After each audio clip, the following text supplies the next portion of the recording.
रास पंचाध्यायी का वर्णन करने से पहले सुखदेव जी महाराज राजा परीक्षित को सावधान कर देते हैं। राजन, जो मैं लीला सुना रहा हूं ये कोई सामान्य पुरुष की नहीं है, इसलिए इनमें तुम अपनी बुद्धि से इसका आकलन मत करना।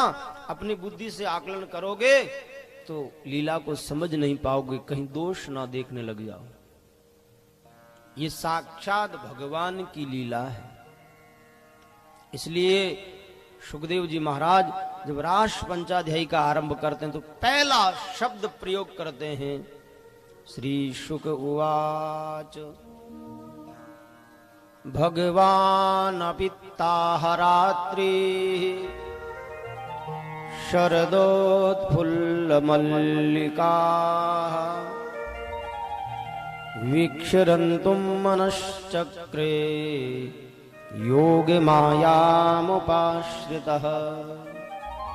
भगवान अपि तारात्रि ही, ये जो लीला मैं कहने जा रहा हूं भगवान की लीला है। और वो भगवान कैसे हैं? अपिता, जिनके कोई पिता नहीं, सारे जगत के पिता वो है। जगत पिता आप्त काम पूर्ण काम प्रभु श्री कृष्ण की लीला है। इसलिए राजन सावधानी से सुनना।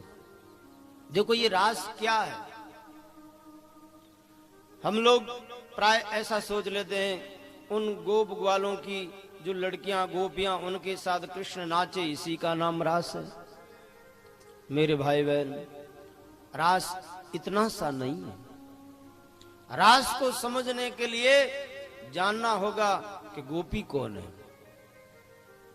इस रास में प्रवेश पाने का अधिकार किसको है।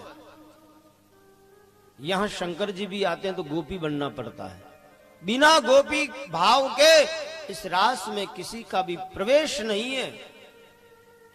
रस रूप परमात्मा में अभिन्न होना, रसो वही सह भगवती श्रुति कहती है, वो परमात्मा रस रूप है। रसम ही अयम लब्ध्वा आनंदी भवती तृप्तो भवती कृतकृत्यो भवती।